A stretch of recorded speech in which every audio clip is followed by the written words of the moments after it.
पहला नंबर है प्राकृतिक संख्याएं। तो प्राकृतिक संख्याएं कहते किन्हें हैं? वे संख्याएं जिनसे हम गिनती करते हैं।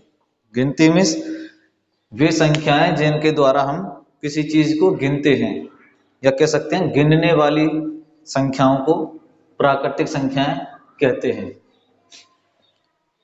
जैसे पहला नंबर है 1, 2, 3, 4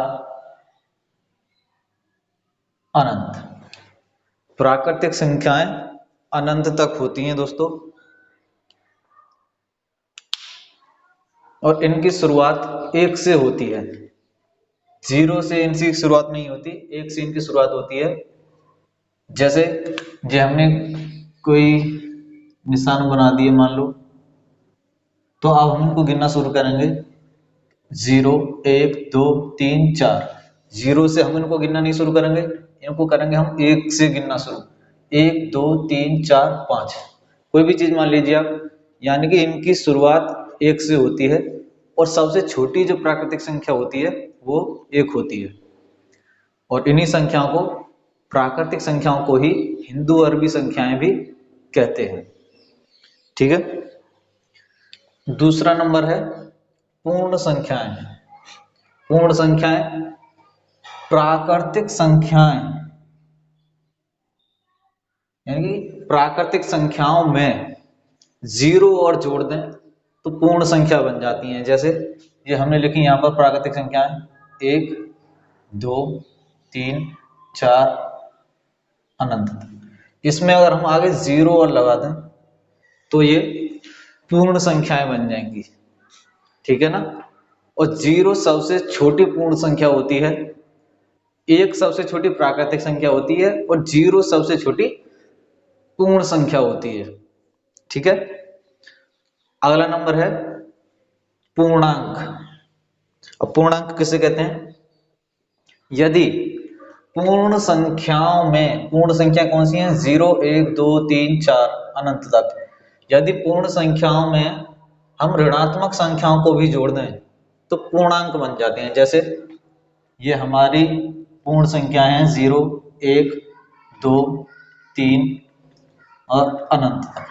यदि इनमें हम ऋणात्मक मीन्स माइनस वाली संख्याओं को भी जोड़ दें, जैसे -1, -2, -3 और ये भी अनंत तक, इनको पूर्णांक कहेंगे। ठीक है।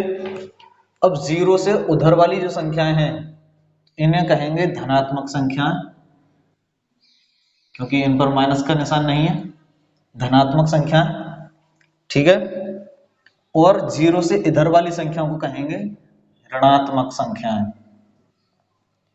0 सिर्फ केवल एक पूर्णांक है, केवल पूर्णांक है, ना कि ये धनात्मक ना ये ऋणात्मक, सिर्फ ये एक पूर्णांक है। ठीक है।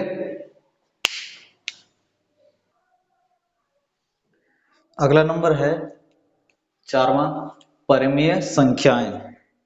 परिमेय संख्या को इंग्लिश में क्या कहते हैं? Rational numbers.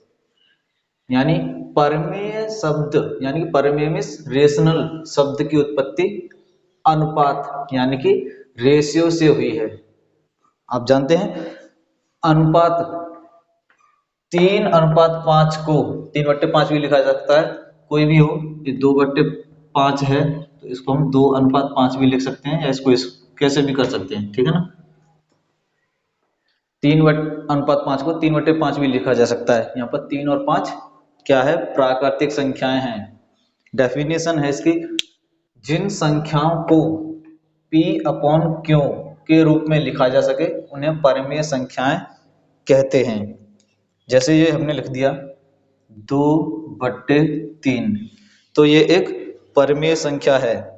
अगर हम यहाँ लिख दें -3/4, ये भी परिमेय संख्या है। अगर हम यहाँ लिख दें सिर्फ 4 और यहाँ लिख दें -5, ये दोनों भी परिमेय संख्या है, क्योंकि P/Q के रूप में लिखा सकता है। इनके नीचे कुछ नहीं है तो 1 मान लेंगे, इसके नीचे भी, तो ये परिमेय संख्या हो जाएंगी। अब मान लो हमने यहाँ लिख दिया 2/0। तो ये भी परिमेय संख्या है या नहीं? ये नहीं है, क्योंकि ये p हो जाएगा और ये q, और यहाँ लिखा है q = नॉट 0, तो ये तो 0 हो गया, तो 2/0 परिमेय संख्या नहीं है। कोई भी हो जिसका q 0 हो वो परिमेय संख्या नहीं होगी। एक बात यहाँ पर आप नोट कर लीजिए, सभी भिन्न, जितनी भी भिन्न होती हैं, सभी भिन्न परिमेय संख्या होती हैं।